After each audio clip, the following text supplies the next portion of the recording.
our associate director. Welcome to MSRI, everyone. I'm so glad you could all come. This is a piece of the organization I completely forgot about, so let me just, with great joy and friendliness, introduce Mark Saul, our Math Circle person. Okay, I know, that's King. enough. That's King enough. is That's the only enough. word that comes. Okay, so this is Mark Saul. Thank you. Okay, so I planned this talk months ago, and I just put a generic title up, What is a Math Circle? And then I started thinking, what is a math circle? How do I begin to answer that? Well, can you hear me? Is this okay? What? Louder. Can you make it louder? I can't. Okay, so I started thinking, how do you answer that question? What's going on here? And so I backed up and thought about it a little philosophically and asked, well, what is green? Well, green is, if you ask a scientist, a set of wavelengths of light. I think I got that right. It's off of Wikipedia, but it's not, and so on. But then, if you go a little further in this and ask a psychologist, you see the difference in that? Greenness and sensation evoked in the brain, and so on. Okay, and if you go a little further, what is that sensation? How are you going to describe the sensation? Well, we don't have the real equipment yet, but what we can say is things like this. This is also from the web. Some sort of artistic poet thing, and I think you see where I'm going with this. I'm not going to give an analytic administrative definition of what a math circle is, but I'm going to describe to you the feeling of being in a math circle, and the feeling of leading a math circle. And I'm not going to do it by talking to you about praying mantises and pickles. That's what was in the poem. I'm going to do something worse. I'm going to inflict on you a little bit of autobiography, which is always dangerous for a lot of reasons, but I'm going to do it now. But you will suffer. I learned very early that I like math. I like to do math, and I like to do math with other people, which is a kind of an odd thing because of the way we do math. Which one is the mathematician? Which one is the working mathematician? You can see, a lot of mathematics is done silently and personally and so on and reflectively. So what does it mean to do it with people? And that's one of the interesting things. In getting this off the web, I had the misfortune, the naivete of putting into Google Images working in bed, and I got the most interesting pictures. I'll show you sometime. Okay. Well, I found out that I knew I liked mathematics first in about ninth grade. There were some glimmerings before this. It was Mrs. Blanche Funk, whose husband was a columnist in the New York Times, but I didn't know it at the time. And she had a math team that met once a week during lunch period. So these were self-selected kids who went to lunch and did math, you can imagine. And I was one of them. And she gave these formulas for the nth term of an arithmetic progression and the sum of n terms in arithmetic progression. And I duly memorized it, and then she gave a little problem, insert 3 arithmetic means between 13 and 19. And my friend David Delinko was sitting next to me over here. And he was, nerds follow nerds. So he was doing something in chemistry. He was, drawing an amino acid or something. And I said, hey, let's do this problem. He looked at me and said, oh, I did it already. And he said, oh, it's, 1721, And I hadn't seen him do it. I didn't know what was going on. He didn't do the algebra. And it took me a while to figure out, because I asked him, but that you just subtract and then divide, and you can do it in your head. You don't need these formulas. And that's when I realized, hey, there's more to math than just looking at formulas and memorizing more and more complicated formulas and longer formulas and plugging in more variables. So this is something else. This is something you're thinking about.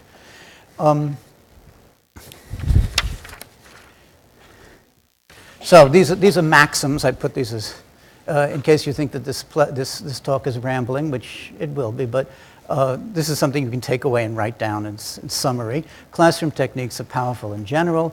but going there too quickly can stifle students' insight, and that happens regularly in classrooms. As a teacher, I know you have to put things positively, so I rewrote this for your benefit. And now it starts becoming a little more like what I was talking about. Informal playground settings for mathematics liberate the intuition. So that's a little bit of what I'm starting to talk about. What is a math circle? So, okay. The next year, the tables were turned because I was a freshman at the Bronx High School of Science. And I had Dr. Lewis Cohn for geometry, 10th grade geometry, Euclidean geometry and so on. And David Delinko was still sitting next to me. He's still a friend of mine. He teaches philosophy of law at UCLA. But this time, somehow I could see the things in geometry that he couldn't see. And so Dr. Cohn was a very good teacher, very stiff, very formal, cold as ice, but he knew how to do the math, especially for that group of kids. And he talked about the angle sum in a triangle and the exterior angles of some of the remote interior angles. And then he drew one of these on the board. And he asked for the sum of the angles at the points. And all of a sudden, I saw, just like David saw the 3 arithmetic means, all of a sudden I saw the answer. It just popped out at me. And I raised my hands 180 degrees, and Dr. Cohn called me up to the board, and I came to the front of the board, and I was like, because I really hadn't thought out how you say it. I just knew almost unconsciously, how that happens. And I was put in the position, which I'm not in now, of being in front of people all looking at me silently, in awe, which I'm not in now. And I had to justify why I was up there. Well, somehow I bumbled through it. I could do it. I didn't give the really nice solution is you take a line here and you rotate it through each of the angles. Rotate through this angle, rotate through this angle, rotate through this. And you find that it comes back having turned by 180 degrees, so the angles it turns at 180 degrees, and it generalizes, and it's, you can take that away. But all right, for my little 10th grade mind, this was pretty incredible. And I learned that I could see things in mathematics that other people couldn't see so easily. So Dr. Cohn recommended me for the junior math team the next year. And there I found that not only was I not alone, but I was at the lower end of the scale. There were kids who really could see these things, who could, they had like X-ray vision into geometry, into algebra, into number theory. And that was really important for me. The math team was not taught really all that well. I didn't put the teacher's name up, but she knew the math very well. But actually, this was long, long ago, and there weren't that many materials for those kinds of kids. So she cracked open Altshuler quartz, synthetic geometry, and we went through that, in a plotting fashion, which I still retain. It was a good thing to do, and it gave me an early exposure to like raw textbook math. But what really made it important for me was the other kids. I found there were other kids who were like me, who were better than me, whom I could learn from, who liked when I saw things, and I liked when they saw things, and so on. So, like David Gross's brother was a graduate student in mathematics, and he told me about Cauchy sequences, which I thought was wonderful. And Jeffrey Selby taught me about de Moivre's theorem, which was, I don't know how that, there's wonderful things. And when you're in 11th grade, that's the most amazing thing in the world. And then Ralph Small showed me that if you take a complicated geometry problem and just put one line over here, it all falls apart. Seeing what's not there. And that started me off on the trajectory, which became my life work, and it's why I'm here today in front of you and all. All right. Flash forward only 5 years, because I went to college after that. And then, instead of going to Southeast Asia, I went back to teach at the Bronx High School of Science. And I was put in charge of the junior math team. So 5 years later, I went from the back of the room to the teacher's desk. And like most people who start teaching, I taught the way I had been taught. And I was a kid. I really wasn't thinking too much about all this. So I did things in the math team. There was more in the math team at that point. There were special contests for the junior kids, which didn't involve certain things that the seniors knew. There was those of you who are contest types, the AHSME was then called the MAA exam. There's only one. And we prepared for that. And so it was very contest-oriented and specific 1 or 2 contests, that's all.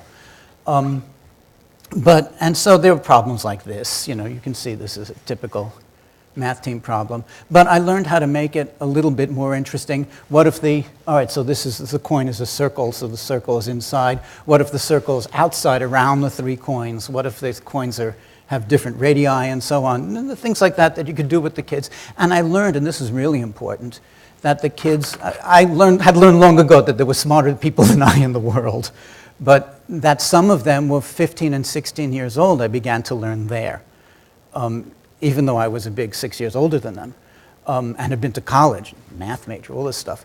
So, but they were smarter than me, and I learned to be able to ask them questions which I didn't know the answers to. And that was a really important step. And I could do that because of the rapport that we had. I had been a kid just a little while ago. I had known what it was like to sit in those seats. So somehow I felt comfortable asking them questions as if they were sort of my friends, instead of people who looked to me for the answers. And that's a really important thing to do, I think for any teacher, but especially for that. So, and I had the junior math team for a lot of years, and then the senior math team for a lot of years, and you can see how many years. And I started making it so that these contest problems, which I kind of had to do, that's what the kids came for. This is during their lunch period. They got no particular credit for it. They got no grade or anything, so it didn't help their grade point average. They just came for the sheer enjoyment of it, and that's what I had to fuel. So we got into interesting things: the Simpson line, the 9-point circle, homothecy. Say that 3 times fast. Theory of equations, algebraic symmetry. These things you can approach from very, very simple problems. Fermat's little theorem, all kinds of things like this. I found ways of doing it and had favorite problems that would motivate that later because you build up a certain experience. All right, so the point is that I started prying myself loose from the formal way I had been educated into something which is a little more, a little looser. It helps especially in the senior math team, which after the AP test, seniors just have nothing to do. They could care less that they're in school. But these kids, if I gave them the right mathematics, they would come, they would listen, they would participate. So I found ways of showing them that they love the idea that e to the I pi is -1. You ever show somebody that? It's like Beethoven's Fifth Symphony, somebody who never heard it or something, what's another one? Non-measurable sets, that they're a set, no matter how you define measure in a reasonable way, they can understand that. And then that no matter how you define it, there are sets that you can't measure. That boggles the mind, all kinds of things like that. All the infinity stuff, they had done the, Cantor's infinity stuff already. That didn't boggle them. And so that's part of how I learned about math clubs, what we call math circles today. The next step in my development was very interesting. I really learned to teach, I think, when I started teaching younger kids. Because then you have to see to the pure heart of the mathematics and the pure heart of the kid, because that's all that's there. There's no sophistication. There's no formality. You have to go really to where they are and who they are and all this. People found out, and I have a way of jumping into the deep end of the pool and things that I do. So I got a job after school at a yeshiva, which was extremely open classroom. Think of it as a big airplane hangar with little places where kids met in classrooms. So it was noisy.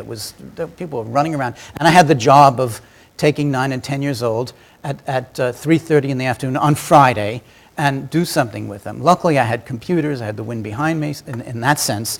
But I struggled to find these things. And this became even more important with the next job I took, which was a Bronxville school, which was a K through 12 school in one building. And I started teaching 3rd grade and 4th grade and 5th grade.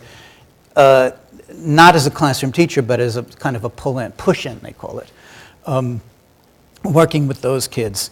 And that's when you really learn how to teach, is what I think, and learn about these math team stuff. So I started giving these things. This is an early attempt. I gave them problems. They knew what prime numbers were. But the first problem for a little kid is not so hard. You get, how do they know that 51 isn't prime? Well, you talk to them about divisibility by 3. And how do they know that even 54 isn't prime?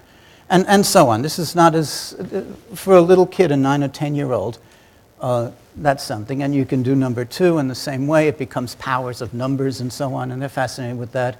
Number 3 could be a SAT problem. I've seen things like that on the SATs.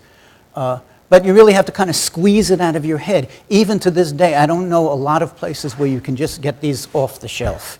You have to look around and see what there is, which is one very good reason why people who are mathematically sophisticated should be involved in math circles. All right, so I started with that, and then it progressed, and I started doing things like this. Now, this is the beginning. I let it run off on purpose because this is like 3 pages.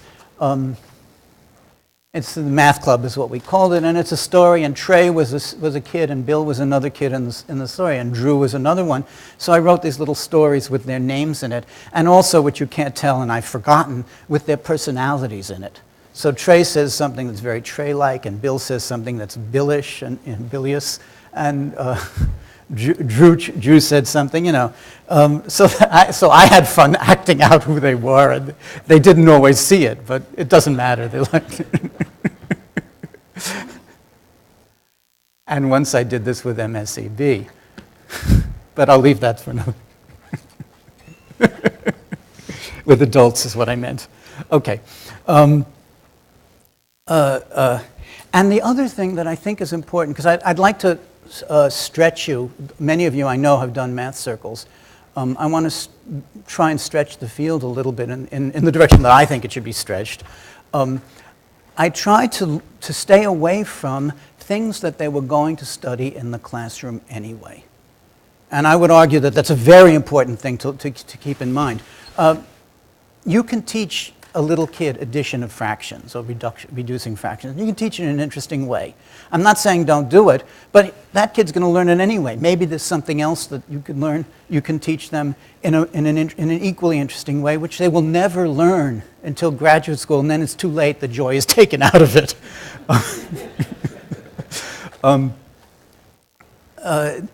Look at things that they haven't had in class. This ended up being, the pearls were graduated and they were different sizes, so there were things about, sums like 1 plus 2 plus 3 plus 4 plus 3 plus 2 plus 1, and went on and on. But things like that, they probably would not have in school. So it all worked out, and I ended up doing math clubs every day, at least 1 and sometimes 2, including Friday when I should have gotten extra pay, but I didn't. And the other thing is that the teaching became highly personalized. I was teaching exactly those kids, not just something that I could do the next day with different kids. I had to, it's a very interesting way of looking at things. And the other thing is that I had to look way outside the box at things that don't look like mathematics. And this is also another thing which it's really important for people who are mathematically sophisticated to do this, because you can look at things in the world and see them mathematically the way other people can't, or the other people don't think of, and you can bring it to them. I was just looking, one of my favorite things to do, and I've done this with members of Congress and things like that, is go into a room and sort of give them a tour of the room they're in mathematically. And you can look and see what, here it's too easy, this room is too easy, it's designed by mathematicians, I mean. But even a typical room, where are the points where you can see every other point in the room, things like that. One thing you can answer wonderfully here, it is incredibly difficult to find in real life a parallelogram that's not a rectangle. And if you look at the staircase, you see them. But it's very rare. In most places that you will not see one. And So and that's important even in regular geometry, because why do we study parallelograms? There are no parallelograms in the real world. Well, they're in our head, you know. This is something else they're not that common. All right. So I started looking at things that were not mathematics. This is a logic problem. You know this kind of thing. You don't have to do it now. I promise you. You know this genre. And there are books and books of this you can get off the shelf because it's the brain teaser literature. But I would say that it's very important for mathematicians to look at that. A lot of them are the residue sort of mathematics that came out logically, and you have to kind of reverse engineer it if you do it for sophisticated kids. You can do some of these with great interest for high school kids and for undergraduates. And I don't know about this particular one, but some of them. So logic. Do you know this? Have any of you seen this? Okay, good. I got it from Dan Ullman. I think he got it from Jim Propp, who I think originated it. Does anybody know either of you know any better? Anyway, the point is that is up there is a perfectly grammatical English sentence. Can anybody who hasn't seen it before parse that? Well, this is how I do it, and I do it with young kids because it introduces them to the structure of language, which I claim can be seen as part of mathematics. Look at the top. You can read the top line, right? Men, women love, eat Wheaties. Can you understand that? Men whom women love eat Wheaties. Okay. And then it takes a long time with the kids, but you can see buffalo women love, so some women love buffalo, and those buffalo eat Wheaties. And then you turn the buffalo into these monsters that are cannibalistic. So buffalo whom women love eat other buffalo. And then buffalo whom other buffalo, so then now it's not women who love buffalo, but buffalo who love buffalo. Buffalo whom buffalo love eat buffalo. And then here's the key one, which is hard. The buffalo can be a verb, shoving and pushing. So buffalo, buffalo love, push buffaloes. Buffalo, buffalo, and then you have it. If you haven't seen it, just stare at it a while. And the really sneaky thing is you can keep going with this. This can be an infinitely long English sentence made up of a single word.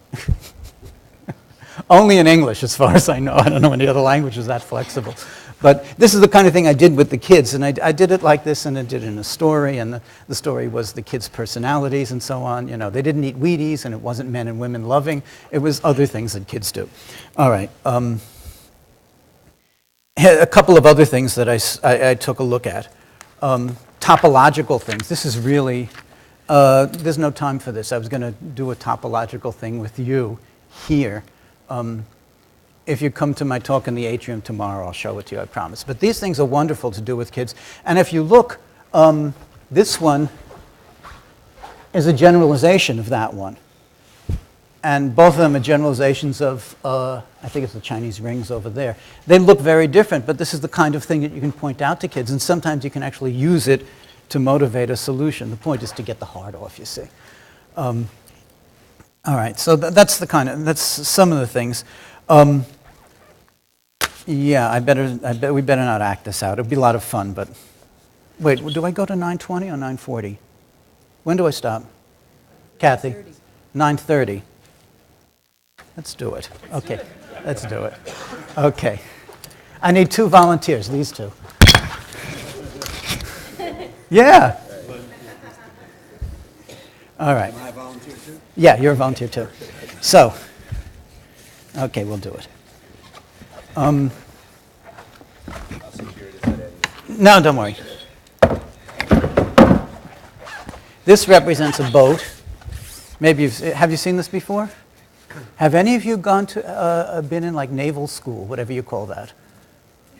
All right, they say they actually teach this. And the boat is tied up at the dock over here. Okay? So if you slip that off, the current carries the boat away. And here's another boat.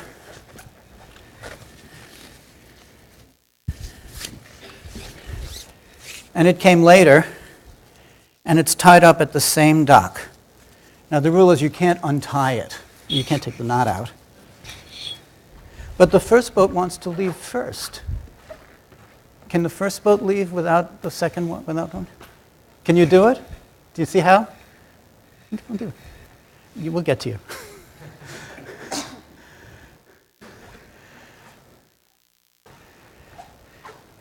I couldn't find, I usually do this with very, very thick yarn that you can see easily, but I couldn't find thick yarn in time, so I had to use ribbon.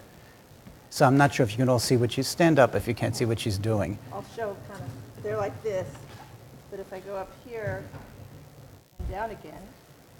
And this doesn't come off, but that right? doesn't come off. Then I Okay. think I can go. You want to see it again? The point is, you can't fit this here. There's room here in this ribbon, but you can't fit the whole bow through the ribbon and get it off. But you can fit the other ribbon through the ribbon, and off it comes. Okay? All right, so that's step one. Step two, and this is wonderful for all kinds of audiences, you'll see in a minute, is this. Hold out your hands like this. Have you seen this one? Yes. How many of you have seen it? Okay. So the question is, why am I doing it now? Do you know? All right. Yeah, you can tie yourself up too.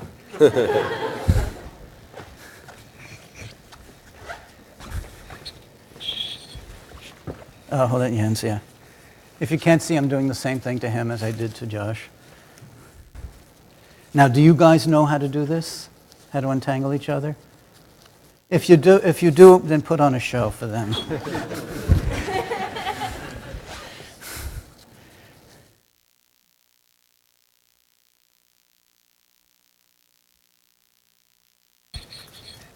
Yeah, just enough time to do this. Okay. And the point is, you see how they're linked?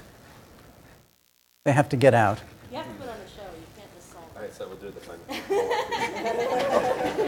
Oh, Josh, you know how to do it? Well, just demonstrate. Oh, man.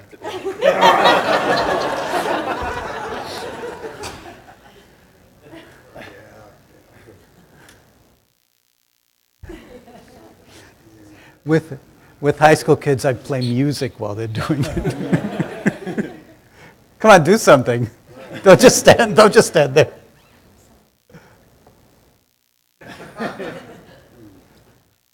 Okay, we don't have time, but you see the point, and you can let this go forever. And with adolescents, you take a boy and a girl. It's wonderful. Okay, so the point is, how is this the same as that? Well, here's the dock. This hand, and this hand is the first. I should have done the other way around. Here, here's the dock, and his other hand is the white boat, and he. Am I doing this right? Yeah. Okay. Goes through, and no, I didn't. Oh, all right, thank you. And now he's out. Thank you. When you do this with real kids, first of all, you leave it on them. And part of it, they didn't, whatever. They didn't see, they don't see right away that the object is not to get yourself out. In other words, they don't understand that they will still have the ribbons on their hands when they're finished. And the other thing is, if you do this with kids, take these two behind a screen and then take it out. And that's, first of all, it's magic. And second of all, it's a hint, because then people get the idea. All right. What can you do further with this? Well, try with 3 people. It's wonderful. If you do this with kids, first of all, try to get that thick yarn, because they're going to pull around and somebody could get hurt. And the other thing is, have a pair of scissors. Because they quickly get themselves tangled up in ways that you can't untangle too easily. The great thing about this is it's timeless. I once did this with kids in the backyard in May, and then I went, it was the end of math circle, math club, and I went back, I had forgotten something, I went back, and the 3 mothers were doing it. Okay, so the point is, push the envelope as to what is mathematics. And the interesting thing is that I found this leaking into my regular math class, that a lot of things I was doing in math class started looking like this. And it was most important for the slowest learners. And there's a reason for that. I'll tell you a little bit later. No, I won't tell you. That's for another talk. That talk is called Teaching is One. But the things that work for really bright kids also work for kids who have the most trouble in math. Can anybody tell me where I put that problem?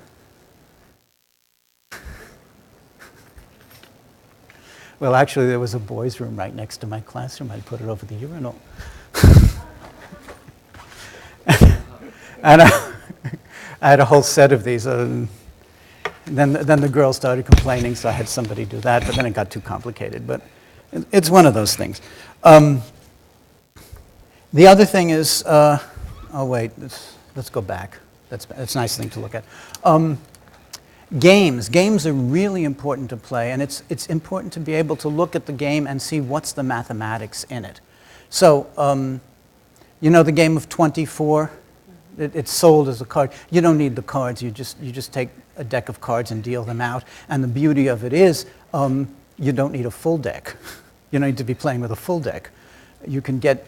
Everybody has decks of cards that we used, and some are missing. Or I used to have a whole pack of these, and you just deal them out. If you haven't done it, the idea is you put 4 cards down, and they have to use addition, subtraction, multiplication, division to get the number 24. And most of the time you can get it. If you can't get it, well, Jack is 11. The hard way to play, Jack is 11, Queen is 12, King is 13.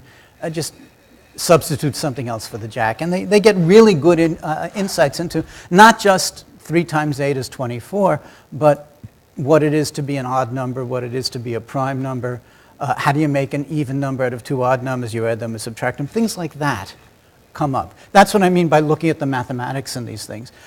Tic-tac-toe, not just plain old tic-tac-toe, but all kinds of variants. Tic-tac-toe to lose, tic-tac-toe where you play X's or O's. Do you know the John Conway Burlekamp and Guy book, Winning Ways? That is a gold mine. But again, you have to read it and scale it down. That is written for other mathematicians, but you have to take a look at it and see what you can use in it. There are all kinds of games that are isomorphic to tic-tac-toe. They're all in there. I'm not going to give you a whole thing. But, and the notion of isomorphism is important in games.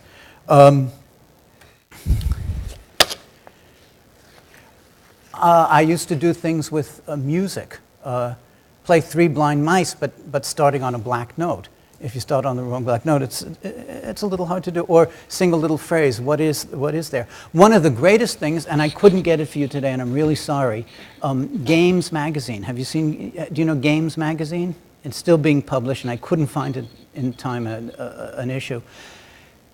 And I don't know if they still have them, and they don't have it on the web because I looked. But they had a couple of things which are really great. One was a set of line drawings, and the line drawings had a grid superimposed on them so that there were little pieces of the line drawing, and then a piece of the grid was taken out on the bottom and rotated, and you had to find where it fit. So they're practicing rotation and things like that. There's another set of things which are line drawings, and you can't do this with just any old line drawing. This was done very well, where there were pairs of congruent figures, but one would be somebody's hand, and another would be a patch of wall behind a plant, and you would see the piece of the wall which was somebody's hand, and you had to pick out the congruent figures. And this is very good practice for when they get to geometry, because one of the things that researchers have found is that kids can't pick out pieces of a geometric diagram and see the triangle, the isosceles triangle in the middle of the 3 circles, or things like that. It's the kind of thing that becomes very useful later on. The other thing, which opens up a whole world, is they had something, and you can't Google this because I tried, called Cryptoons. It was little comic, 3 or 4 panel comic books, comic strips with a punchline, but they were encrypted, a substitution cipher. And it doesn't look like mathematics, but all kinds of stuff comes out when kids work on that kind of stuff. Janet Beisinger is smiling because she did a whole book on these. And then you act it out, right? With the kids act out the cartoon, and they get the joke and so on. And it works very well. The point is to push the envelope as to what mathematics is. One of the greatest games, which everybody knows, is Guess My Rule, that kind of game. I just wanted to give you a couple of pointers because I had trouble with Guess My Rule when I started it. The problem with Guess My Rule is when a kid gets the rule, it's over. And so it goes too quickly. Well, one way to play is if the kid gets the rule, he doesn't tell you. Instead, he comes on your side, and the kids say, "What if I give you 11? What do you give me back?" And the kid who knows the rule has to answer. And number one, he's privileged; he gets to do it because, that's his reward. And second of all, it prolongs the game. And third of all, you know if the kid really has the rule or not. Some other things about guess my rule. After a while, you want the kids to make up the rule. Make sure you ask the kid to tell you the rule, because kids make up these very elaborate Baroque rules. Are you going to say something, Sam? Oh, the game is very simple. You have a rule in your head. You have to guess the game. He gives me 7. I give him back 14. He gives me 3. I give him back 6. You have to guess the rule. That's all it is. Okay. And then advanced rules. Well, you start with, ax plus b, and then you go to x squared. X squared is a profound thing at a certain point for kids. The number times itself, not times 7. And x squared minus 1, and so on. And then you give things like, there's all kinds of things you find when you play. I think I'll let you play it and figure that out. I told you enough. The one thing, what kids call a wobble, which is if it's more than 15, you add 7. If it's less than 15, you subtract 2. That throws them, but I think it's important because then you have like functions that are expressed with braces. They should know that kind of thing. But the rule is no more than one wobble. No more than one branch to the thing. Okay. The really thing, the thing you want to get to, at least I want to get to as a teacher, is that the rule add 1 and multiply by 2, 2 parentheses n plus 1, is the same as the rule is multiply by 2 and add 2, 2n plus 2, the distributive law. You rarely get to that. Sometimes you do, but I would say don't force the issue when you have kids like this. Let them play and play and play, and eventually, maybe 3 years from now, they'll see that. Don't make it into a lesson, into something that you want to get there. And enjoy the ride. Okay.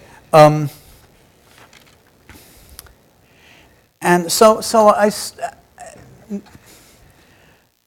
here's the part that's hard to say. The thing I learned most about math circles is that it's sort of like a chorus for people who like music. If you go to a school where they teach music, they specialize in music and so on, you find the kids singing in the hallways. If it's dancing, they're dancing down the staircase. When they're together, they're irrepressible. They love what they're doing. And this is the kind of thing that you want to generate in mathematics, like a little subculture. This is what I learned from the Russians when I was there. I'm not going to talk too much about the East European model because it's totally different. But the main thing is that, and you can read about it, that mathematics in the former Soviet Union and parts of East Europe was a subculture. People who had active minds needed something to work with. And you can imagine the arts were very dangerous. You had to toe the line, and even physics and physics, you were ruled by the military-industrial complex. Biology, there was Lysenko, and there were things you just couldn't do. Mathematics was the freest of intellectual endeavors. Most people didn't know what you were doing. The applications were relatively far, so you were free to do a lot of things you did already that you wanted to do that people hadn't done already, is what I wanted to say. And there was no equipment. They didn't have computers. But they couldn't withhold equipment from you. You didn't have to do the funding. You just did it. So people who didn't want to buy into the totalitarian view of things gravitated towards mathematics. And that's one reason why it flowered, it blossomed. And you can see this if you go to Russia and look at the math circles. Kids are there because they love their teachers, they love the mathematics, and they're all together in a sort of subculture. And that's what you want to create in a math circle. So when I had the math circles after school, Monday maybe I had these aggressive 5th grade boys, and I did a lot of competitions and so on, and the chore was to hold down, kids who were sore losers and they taught me this, kids who were sore winners. The kids know exactly what that means. If you don't, they'll tell you. So we did things competitively, and the job was that. On Tuesday, we had 3rd grade. It was a mixed group. They're younger. By the way, the boy-girl thing, you know this if you're in the classroom, emerges right after Christmas in 3rd grade, the rival between boys and girls. They're fine until then, and then they look down and discover they're different, and they rejoice in who they are. And so all the girls vote for girls, all the boys vote for boys, and so on. And that's when it starts bifurcating a little bit. But third grade math circles, I had them co-ed. It was much more cooperative, much more low-key. And the point is, I think that you have to, and this is hard for people who are not trained in the classroom. This is the hard part of math circles for mathematicians. You have to read the kids. You have to know what they're receptive to and be flexible and do it. You have to prepare about 5 times what you think is ready. Eventually you'll use it all, but you have to keep way ahead. Mark Twain has this passage about apparently in the Mississippi River, it was very hard to be a steamboat captain because they couldn't draw a chart of the river. It changed so frequently. There was a shoal would develop, or a tree would come and sweep underwater and so on. So the steamboat captain had to sit on top and read the river, what's coming next, in a way that was an art form. You have to read the kids. You have to figure out what are they in the mood for now. It's Friday afternoon, they just had all this sugar. Get them running around. Get them up and doing something, otherwise they'll give you trouble. It's Monday afternoon, they're lethargic. Good, you can do something more formal. They'll sit still for you. This one can go on another 10 minutes. It doesn't matter that they're not going exactly where I want them to go. They'll get something out of it anyway. This one you better end up quickly because they're gonna get bored, and when kids get bored, they give you hell. They run around, they pinch each other, they don't know what to do. It's not pretty. So you have to figure out what is it that the kids you're working with need at that particular time. And as I said, it worked with older kids too. I started taking kids on trips to museums. I started Friday afternoon, every other Friday afternoon I would show them a film, and sometimes it would be a film off like Tom Apostol's trigonometry films or something else. There's this wonderful set of films from the supercomputer centers, which things like applying supercomputers to mummies or to historical things. And you have to extract from them things that the kids can understand. Not just, oh, this is great, this is computers, it's magic, it's science. You have to do something which they will understand. Like the Mummy, it was about taking cross sections and making a three-dimensional version without unwrapping the mummy.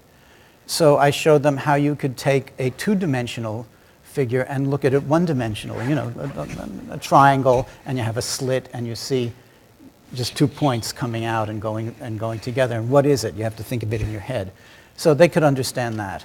But you really have to, do some preparation. After a while, I got good at this, and I could take a movie off the shelf and just improvise. They hated this because they knew these movies, and every 2 minutes I would stop and doing some mathematical, and they were involved in the movie. They hated it. But all right, that's, I asked them what the movie was, and I almost got in trouble once. There was a movie called Paperback Writer or something. Pulp Fiction. Yes.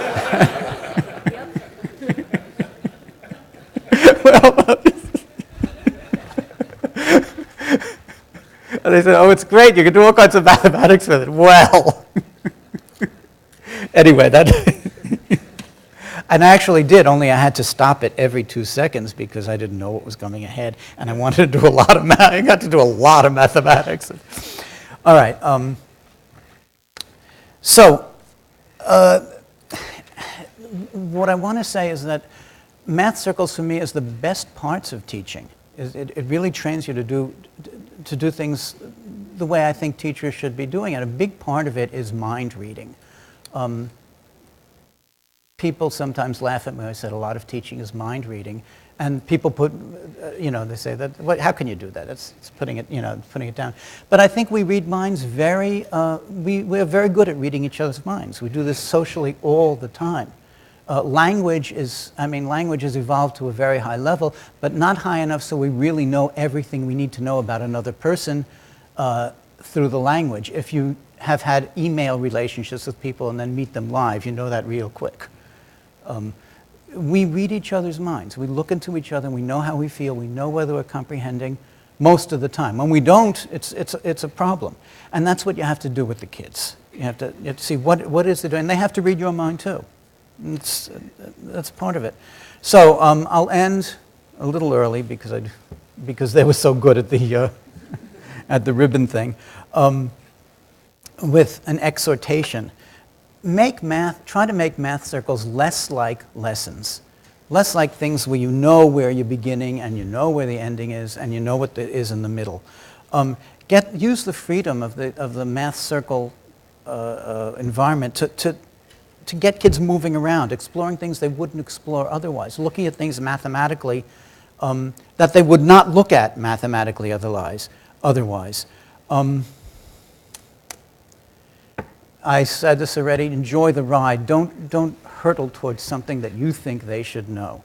They'll tell you in ways that they don't understand when they should know it. That's not for you to say, and that's not for them to tell you. They'll let you know.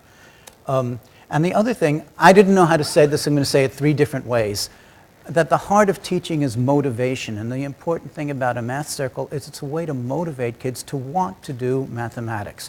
And you don't do something unless you really want to do it for some level. That's one way of saying it. Another way of saying it is this way. I couldn't decide which way I was going to say it. That this is the art of teaching. This is the hard part of teaching. For me, and there are people who will shoot me for saying this, the mathematics, for me at least, is usually the easy part. There are tricky things, but I know if I think hard about how to get a mathematical topic across, I will know how to do it. But with motivation, you never know what you're going to get. And you have to try a million different things, and whatever you can do is going to be a contribution. So, what is a math circle? I actually will answer this question on a certain green poetic level. It's a place where people motivate each other to learn mathematics by sharing their love and enjoyment of the subject. That, if you want to take away, that's what it is. I thank you for your attention, and I thank you for your interest in math circles.